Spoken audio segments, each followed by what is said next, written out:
एक बिंदु पे 360 डिग्री का कोण होता है। एक बिंदु पे 360 डिग्री का कोण होता है। एक बिंदु पे कितना डिग्री का कोण होता है? 360 डिग्री का कोण होता है।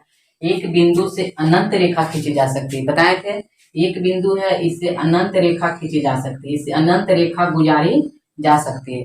परंतु हम एक चीज आपको बताए थे, उसको ध्यान पूर्वक समझिएगा कि अगर एक बिंदु है और यहाँ एक बिंदु है, दो बिंदु हो गया, तो दो बिंदु से सिर्फ और सिर्फ एक रेखा बनाई जाती है। दो बिंदु से क्या बनाई जाती है? सिर्फ और सिर्फ एक रेखा बनाई जाती है। परंतु एक बिंदु से अनंत रेखा खींची जा सकती है। एक बिंदु से अनंत रेखा खींची जा सकती है, इतना तो बताए थे। और बताए थे कि अगर दो बिंदु से एक रेखा खींची जा सकती है, तो उस रेखा पर जो कोण बनता है वो 180 डिग्री का बनता है। कितना बनता है? 180 डिग्री बनता है। पता, फिर से सुनिएगा। एक बिंदु पे 360 डिग्री का कोण बनता है। एक बिंदु से अनंत रेखा गुजारी जा सकती है। एक बिंदु से अनंत रेखा गुजारी जा सकती है। परंतु अगर दो बिंदु दे दिया, तो दो बिंदु से सिर्फ एक ही रेखा बनाई जा सकती है। एक बिंदु से दूसरे बिंदु तक एक ही रेखा बनाई जा सकती है। अब ऐसे बना दिया तो स्ट्रेट लाइन नहीं, रेखा नहीं हुआ। यहाँ से यहाँ तक कोई रेखा नहीं हुआ। अब समझिएगा, एक बिंदु पे कितना डिग्री? 360 डिग्री। एक लाइन पे कितना? 180 डिग्री। और बताए थे जब त्रिभुज बनता है, तो त्रिभुज बनता है तो तीनों कोनों का जो निर्माण होता है वो टोटल 180 डिग्री होता है। तीनों कोनों का मान क्या होता है? 180। ये भी सिद्ध करके बताए थे।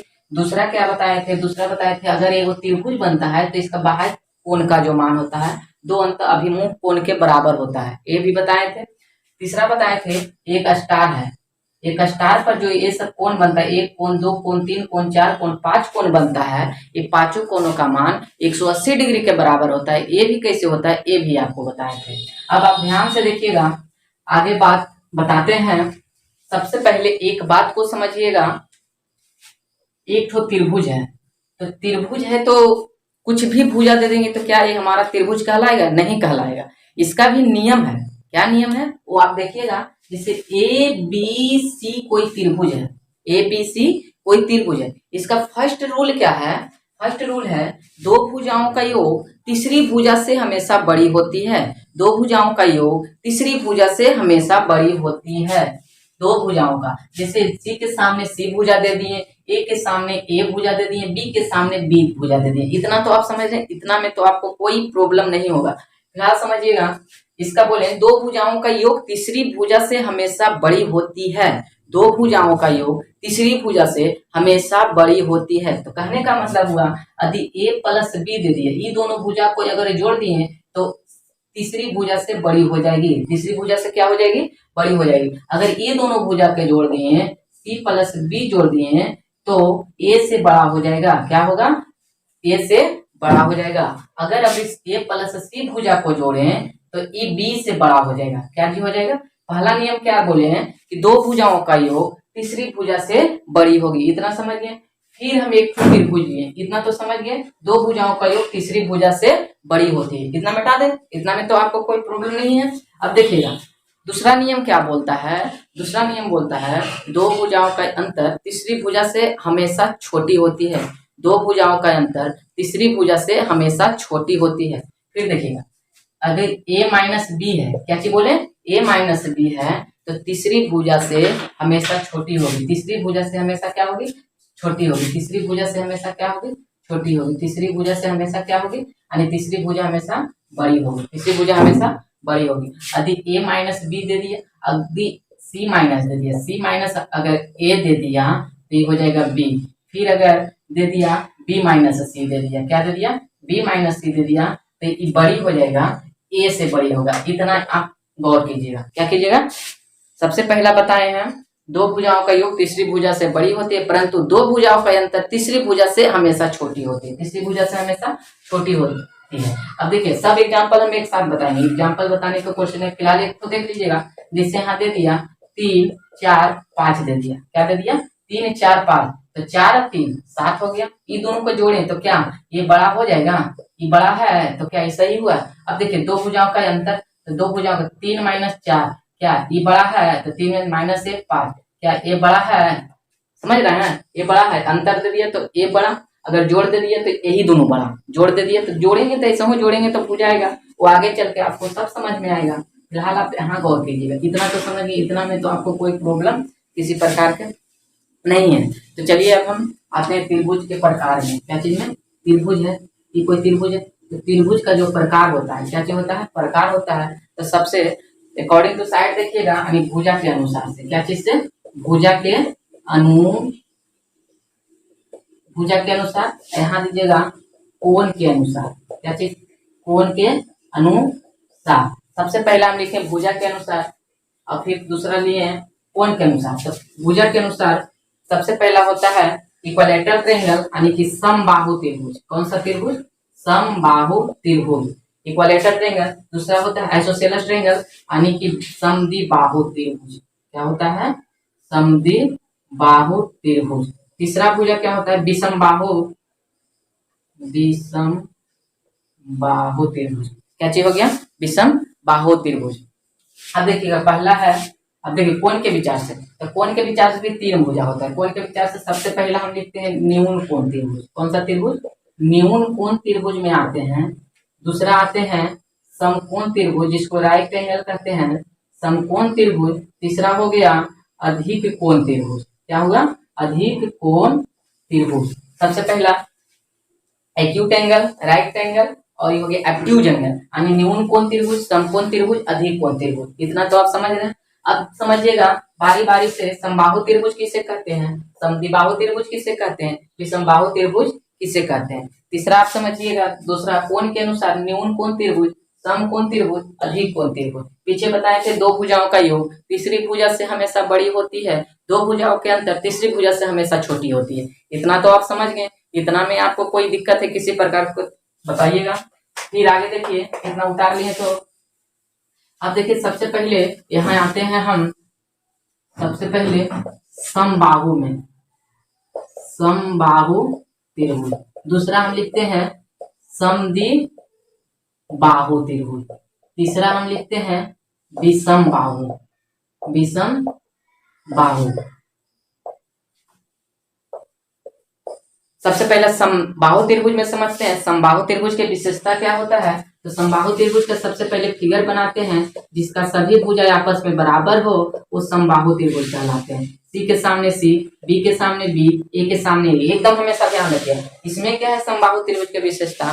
समबाहु त्रिभुज की विशेषता हमेशा होती है जिसका सभी भुजा आपस में बराबर होता है। डिफिनेशन हुआ जिसका सभी भुजा आपस में बराबर हो, समबाहु त्रिभुज हो गया। क्या चीज हो गया? समबाहु त्रिभुज। कहने का मतलब है ए बराबर, सबसे पहले ए बी बराबर बी सी बराबर ए सी होता है। ए बी का मान कितना है? सी बराबर ए बराबर बी। यही समबाहु त्रिभुज का परिभाषा है। क्या चीज है? जिसका सभी भुजा आपस में बराबर हुआ, ये समबाहु त्रिभुज कहलाया। समबाहु त्रिभुज की एक विशेषता होती है, यदि समबाहु त्रिभुज की सभी भुजा आपस में बराबर होती है तो सभी कोण भी आपस में बराबर होता है। कहने का मतलब है कि एक त्रिभुज का मान 180 डिग्री का होता है। त्रिभुज के तीनों कोणों का मान कितना होता है? 180 डिग्री होता है। 180 डिग्री में तीन भुजा होता है, तो तीन भुजा तीन से भाग दिए तो 60 डिग्री।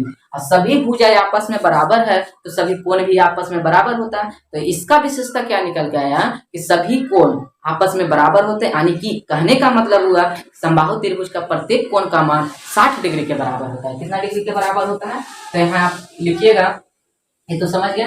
यहाँ लिखिएगा सबसे पहले समबाहु त्रिभुज का प्रत्येक, सॉरी फिर से लिखिए, इतना तो हो गया। अब देखिएगा पहला विशेषता क्या है? समबाहु, सॉरी, समबाहु त्रिभुज का प्रत्येक कोण का मान 60 डिग्री के बराबर होता है। समबाहु त्रिभुज का प्रत्येक कोण का मान 60 डिग्री का है। कैसे बताएं? जैसे में त्रिभुज के तीनों कोणों का मान कितना होता है? 180 डिग्री, सॉरी 180 डिग्री। 180 डिग्री में अगर होता है त्रिभुज के तीनों कोणों का मान, तो त्रिभुज के तीनों कोणों का मान 180 डिग्री होता है। तो उसमें तीन भुजा होता है, तो तीन से भाग देंगे 60 डिग्री। तो समबाहु सभी भुजा आपस में समबाहु के बराबर होते हैं, तो सभी कोण भी आपस में बराबर होंगे। दूसरा है विशेषता, देखिएगा दूसरा विशेषता है अधिक समद्विबाहु त्रिभुज का। सबसे पहले समद्विबाहु त्रिभुज देखिएगा। समद्विबाहु त्रिभुज का कहने का मतलब होता है जिसका दो भुज आपस में बराबर होता है, समद्विबाहु त्रिभुज कहते हैं। जिसका दो भुज आपस में, ये है, ये बी है, सी है, सी यहाँ हो गया, ए यहाँ हो गया, बी हो गया, यानी कि अगर ये दोनों बराबर है, क्या चीज बोले? अधिक ए बी बराबर बी सी बराबर, सॉरी, ए बी बराबर ए सी है बराबर बी सी है, ई बराबर नहीं है, ई दोनों आपस में बराबर है, तो सी बी बराबर बी बराबर ए। ये हो गया समद्विबाहु त्रिभुज का कंडीशन। क्या चीज हो गया? समद्विबाहु त्रिभुज का कंडीशन क्या हो गया? सी बराबर बी बराबर नहीं है ए का, यानी कि समद्विबाहु। अब देखिएगा इसमें भी दो प्रॉब्लम है। सामने वाली कोण हमेशा दोनों आपस में बराबर होती है। दो भुजा है तो दो कोण भी इसमें बराबर, उसमें तीन भुजा था तो तीन कोण बराबर हुआ था, उसमें तीन भुजा था तीनों कोण आपस में बराबर, इसमें दो भुजा था दो कोण हमेशा बराबर होता है। कहने का मतलब है जो भुजा सामने है, सामने वाली भुजा के दोनों आपस में बराबर, तो सामने वाली कोण के मान भी आपस में बराबर, ये दोनों सामने वाली भुजा बराबर, तो इसके सामने वाली कोण भी आपस में क्या होगा? बराबर होगा। इतना समझ गए। तीसरा आप समझिएगा विषमबाहु त्रिभुज। विषमबाहु त्रिभुज में है ए बी और यहाँ सी, सी हो गया, बी हो गया, ए हो गया, ए बराबर बी बराबर सी, ये तीनों आपस में बराबर नहीं है। ये कहलाया विषमबाहु त्रिभुज। कौन सा त्रिभुज कहलाया बाबू? विषमबाहु त्रिभुज। फिलहाल देखिएगा इतना तो समझ गए। इसके आगे आप समझिएगा इसके आगे क्या कहता है, इसके आगे क्या कहता है सो समझिएगा। इसके आगे अब बोलता है कि त्रिभुज के तीनों कोणों का मान आपस में बराबर होता है। तीनों भुज, ये कौन सा त्रिभुज कहलाए? तो समकोण, ये समबाहु त्रिभुज कहलाए।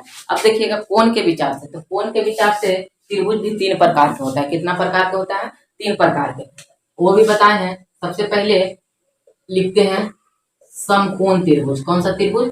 समकोण त्रिभुज। ये सब अलग से पढ़िएगा, ये सब पे पूरा डिटेल पढ़ाएंगे, कैसे समकोण त्रिभुज बनता है, कैसे न्यून कोण त्रिभुज। दूसरा यहाँ लिखिएगा, सबसे पहले न्यून कोण लिखिए। क्या क्या लिखिए? न्यून कोण त्रिभुज लिखिए, न्यून कोण त्रिभुज। दूसरा लिखिए समकोण त्रिभुज। क्या लिखिए? तीसरा लिखिए अधिक कोण त्रिभुज। क्या से? अधिक कोण त्रिभुज, अधिक कोण त्रिभुज। सबसे पहले हम लिखे एक्यूट एंगल, राइट एंगल, एक्यूज एंगल, यानी कहने का मतलब है कि न्यून कोण त्रिभुज, समकोण त्रिभुज, अधिक कोण त्रिभुज। तो यहाँ आप समझिएगा कि आता कैसे है। तो आप एक समकोण के बराबर तो आप समझते होंगे 90 डिग्री। तो यहाँ 90 डिग्री का एक बॉर्डर लिए, मान लो कि इंडिया पाकिस्तान का एक बॉर्डर है। क्या चीज है? इंडिया पाकिस्तान का बॉर्डर है, तो 90 डिग्री एक बॉर्डर है। क्या चीज है? 90 डिग्री बॉर्डर है। अधिक मतलब होता है भारत। क्या चीज होता है? भारत में अधिक जनसंख्या है, तो इसको हमेशा याद रखिएगा। भारत में क्या चीज है? अधिक संख्या।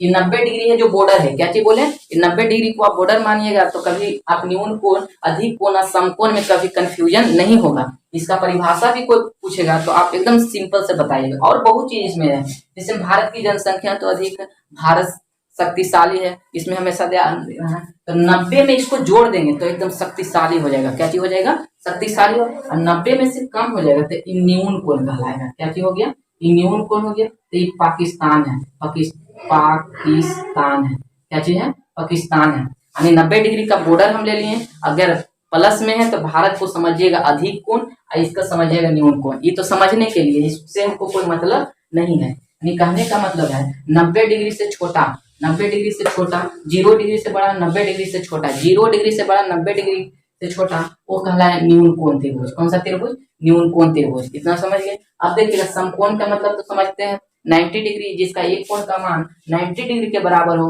वो समकोण त्रिभुज। अधिक कोण का मान, जिसका एक कोण का मान 90 डिग्री से अधिक हो, 90 डिग्री कहने का 120 डिग्री हो गया, 101 डिग्री हो गया। जैसे में अधिक कोण 90 डिग्री से अधिक, अधिक कोण दो कोण होता है, एक ऋजुक कोण होता है, एक संपूर्ण कोण होता है। फिलहाल आगे बताएंगे। इसके पहले आप समझिएगा कुछ और चीजें, जैसे में आप गौर से देखिएगा एक त्रिभुज है। क्या चीज है? तो त्रिभुज है, तो इसमें आप कैसे समझिएगा कि न्यून कोण त्रिभुज है, ये समकोण त्रिभुज है, ये अधिक कोण त्रिभुज है। पिछले हम समझने के लिए आपको एक बात बताए थे कि त्रिभुज को कैसे समझना है। तो त्रिभुज को समझने के लिए ये बताए थे कि त्रिभुज के तीनों कोणों का मान 180 डिग्री होता है। त्रिभुज के सभी भुजा आपस में बराबर होते हैं, समबाहु त्रिभुज कहलाया। त्रिभुज के जिसका दो कोण का दो भुजा के आपस में बराबर समद्विबाहु त्रिभुज कहलाया। सॉरी कुछ पीछे है, आगे देखिएगा ए बी सी है। क्या चीज है? ए बी सी, सी के सामने सी है, बी के सामने बी है, ए के सामने ए है। इतना तो समझ गए। इसका विशेषता क्या कहलाता है ये फिलहाल गौर से देखिएगा। जैसे में कहने का मतलब है न्यून कोण कैसे है, समकोण कैसे है, अधिक कोण कैसे है, 90 डिग्री पर कैसे समझते हैं, 90 डिग्री छोटा है, ये चीज आपको समझना। तो आपको ये ध्यान देना है कि 90 डिग्री से कैसे छोटा है, 90 डिग्री से कैसे बड़ा है, 90 डिग्री से कैसे छोटा है, 90 डिग्री से कैसे बड़ा है। तो इस बात को आपको गौर करना है। जैसे में अधिक ए स्क्वायर प्लस बी स्क्वायर बड़ा है सी स्क्वायर। क्या चीज बोले, ये दोनों भुजाओं का वर्गों का योग तीसरी भुजा से अगर बड़ा है तो ये कहलाया एक्यूट एंगल। कौन सा एंगल, एक्यूट एंगल। कौन सा एंगल, एक्यूट एंगल कहलाया। कौन सा एंगल कहलाया, एक्यूट एंगल कहलाया। कौन सा एंगल कहलाया, एक्यूट एंगल कहलाया। यानी कि ए स्क्वायर प्लस बी स्क्वायर सी स्क्वायर से बड़ा है तो कौन सा एंगल कहलाया, एक्यूट एंगल कहलाया। एक्यूट एंगल ट्रायंगल कहलाया। अभी ए स्क्वायर प्लस बी स्क्वायर बराबर है सी स्क्वायर का तो ये राइट एंगल कहलाया। कौन सा एंगल, राइट एंगल ट्रायंगल कहलाया। तीसरा है ए स्क्वायर प्लस बी स्क्वायर हमेशा सी स्क्वायर पे है तो ई कहलाया। कौन सा एंगल, एब्ट्यूज एंगल कहलाया। कौन सा, एब्ट्यूज एब्ट्यूज एंगल ट्रायंगल कहलाया। यानी कहने का मतलब ई कहलाया न्यून कोण त्रिभुज, ई कहलाया समकोण त्रिभुज, ई कहलाया अधिक कोण त्रिभुज। अगर ऐसा आपको दिया रहेगा क्या कहलाया, अधिक ए स्क्वायर दोनों भुजाओं का वर्गों का योग तीसरी भुजा के वर्ग से हमेशा बड़ा होता है तो ये कहलाया। फिलहाल इसको समझिएगा 90 डिग्री से, और 90 डिग्री से पहले आपको कुछ और देखना है। क्या चीज समझना है, जैसे में आप प्लस माइनस के बारे में समझते हैं, त्रिकोणमिति में आप पढ़े होंगे। इसको बोलते हैं वाई एच, इसको बोलते हैं वाई डैश, इसको बोलते हैं एक्स अक्ष, इसको बोलते हैं एक्स डैश, इसको एक्स अक्ष, इसको X dash, Y H X Y dash. इतना समझ गए। ये ओरिजिन हो गया यानी कि मूल बिंदु हो गया। क्या चीज हो गया, ओरिजिन यानी मूल बिंदु हो गया। क्या चीज हो गया, ओरिजिन यानी कि मूल बिंदु हो गया, मूल बिंदु हो गया। अब देखिएगा इधर वाला जितना होता है, कभी आप भुज और कोटि में लिखते हैं तो क्या एक्स वाई लिखते हैं, कभी भी लिखते हैं तो क्या एक्स वाई लिखते हैं, कभी भी लिखते हैं तो एक्स वाई लिखते होंगे। कभी भी आप वाई एक्स तो नहीं लिखते देखे होंगे, कभी वाई एक्स तो नहीं लिखते देंगे होंगे। तो कहने का मतलब है यदि एक से ही पूरा पॉजिटिव होता है, पूरा पॉजिटिव, ई निगेटिव होता है, ई निगेटिव होता है, यानी कि धनात्मक ऋणात्मक धनात्मक ऋणात्मक। यहाँ प्लस इधर से यानी एक्स प्लस होता है, कोई दिक्कत। ये होता है प्लस, प्लस होता है ना जी, आई माइनस, तो पहले माइनस है तो प्लस है, पहले माइनस है तो प्लस है, कोई दिक्कत। अब यहाँ देखो दोनों माइनस है तो माइनस दे दी। यहाँ क्या है, एक्स प्लस में है वाई माइनस में। इतना तो समझ गए, इतना समझ गए होंगे। तो आप ए स्क्वायर प्लस बी स्क्वायर सी स्क्वायर से बड़ा है, इसको भी आप समझिएगा कि एक्यूट एंगल कैसे होता है, राइट एंगल कैसे होता है, और एक्यूट एंगल कैसे होता है, इसको समझिएगा, इतना समझिएगा। अब यहाँ 0 डिग्री से स्टार्ट होता है। कितना डिग्री से स्टार्ट होता है, 0 डिग्री से स्टार्ट होकर यहाँ पे 90 डिग्री का कोण बनाता है। यहाँ पर 180 डिग्री, क्योंकि एक लाइन पर कितना डिग्री का कोण होता है, 180 डिग्री। आया ना बात, एक लाइन पर कितना डिग्री का कोण होता है, 180 डिग्री। अब ई एक लाइन है तो यहाँ 270, ई भी 180 डिग्री, यहाँ के 360 डिग्री। ई लाइन में 180 डिग्री, ई लाइन में 180 डिग्री, दोनों मिला के 360 डिग्री है। यहाँ से यहाँ तक पूरा घुराने में 360 डिग्री का कोण बनता है। कितना बनता है, 360 डिग्री का कोण बनता है। कहने का मतलब एक वृत्त में कितना डिग्री का कोण बनता है, 360 डिग्री। बाकी सब समझेंगे बाद में, फिलहाल आप जो पढ़ रहे हैं उस पर गौर कीजिएगा। आपको बताए थे ए स्क्वायर प्लस बी स्क्वायर सी स्क्वायर से बड़ी होती है तो आपको कैसे पता चलेगा कि एक्यूट एंगल है, कैसे पता चलेगा कि एक्यूट एंगल है। कहने का मतलब है एक एंगल का मान बोल रहे हैं। क्या बोल रहे हैं, एक कोण का मान हमेशा ध्यान रखना। एक कोण के मान कैसे अधिक कोण होता है, कैसे न्यून कोण होता है, कैसे अधिक कोण होता है। एक कोण का मान, ये नहीं कि सब कोण का मान, एक कोण का अगर 90 डिग्री तो छोटा है तो यानी कि एक कोण जो होगा वो हमेशा 90 डिग्री से छोटा होगा। तीनों कोणों का मान जो होता है 90 डिग्री से मान, समकोण में 90 डिग्री जिसका एक कोण का मान 90 डिग्री से छोटा है, अधिक कोण का मतलब जिसका एक कोण 90 डिग्री से बड़ा है। बाकी दो कोण पूछ रहे हैं उससे हमको मतलब नहीं है। तो फिलहाल इसी पे आप ध्यान रखिएगा, आप समझिएगा। ये समझ गया ना, प्लस कैसे होता है माइनस कैसे होता है। तो अब इसी में फिर समझिएगा, जैसे यहाँ 90 डिग्री हम दिए थे, इधर प्लस में है इधर माइनस में है, तो 90 डिग्री से प्लस होगा। अगर इधर जाएगा तो माइनस, इधर जाएगा तो प्लस, इधर जाएगा तो माइनस, इधर जाएगा तो प्लस। कैसे होगा, इधर भी जाएगा तो माइनस, प्लस माइनस क्या होता है माइनस, वो समझिएगा। तो अब जैसे त्रिभुज लिए हैं, तो त्रिभुज लिए हैं तो 90 डिग्री से छोटा बोल रहा है।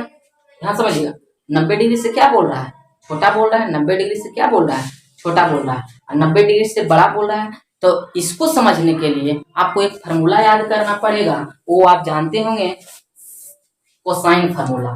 सबसे पहले कॉस सी, फिगर इसके लिए फिगर, क्योंकि आप ट्रायंगल पढ़ने हैं तो ट्रायंगल के विशेषता जानने के लिए ट्रायंगल का तो फिगर बनाना ही पड़ेगा, आपको बार बार बनाना ही पड़ेगा। तो सी के सामने सी दीजिए एकदम जोर से, बी के सामने बी, ए के सामने ए, इतना तो समझिए, इतना में तो कोई दिक्कत नहीं है।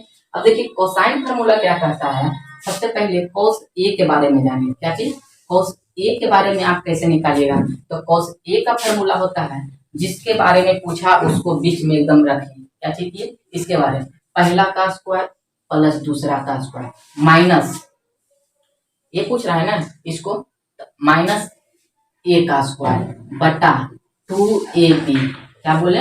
अगर cos c का मान पूछे तो इसको यहाँ देखिए, ये दोनों इसका स्क्वायर माइनस इसका स्क्वायर बटा जो है यहाँ, सॉरी bc हो जाएगा। क्या चीज हो जाएगा? bc हो जाएगा। कोई दिक्कत? अगर cos b का मान पूछ रहे हैं तो cos b अभी पूछ रहे हैं तो a square plus c square minus b square बटा 2ac हो गया। क्या चीज हो गया? 2ac हो गया। तीसरा क्या पूछ रहा है? तीसरा अगर आपको पूछ दिया cos c के मान तो a square plus b square minus c square plus 2ab, इतना आपको याद रखना है, इतना ध्यान रखना। इससे आपको पता चल जाएगा कि कौन सा राइट एंगल है, कौन सा एक्यूट एंगल है, कौन सा एक्यूज एंगल। इससे आपको पता चलेगा। कैसे पता चलेगा? आप थोड़ा एकदम गौर से ध्यान से देखिएगा। क्या चीज कीजिएगा? ध्यान से देखिएगा। इतना तो याद है। सबसे पहले फिर पढ़ने फिगर कोई नहीं, फार्मूला सिर्फ ध्यान से गौर से उतार लीजिएगा। क्या कीजिएगा? उतार लीजिएगा। और उसके बाद आप समझिएगा कि तो कॉस थीटा साइन थीटा होता है तो कैसे है, थीटा बीटा जो भी है कैसे है, तो बोले ए स्क्वायर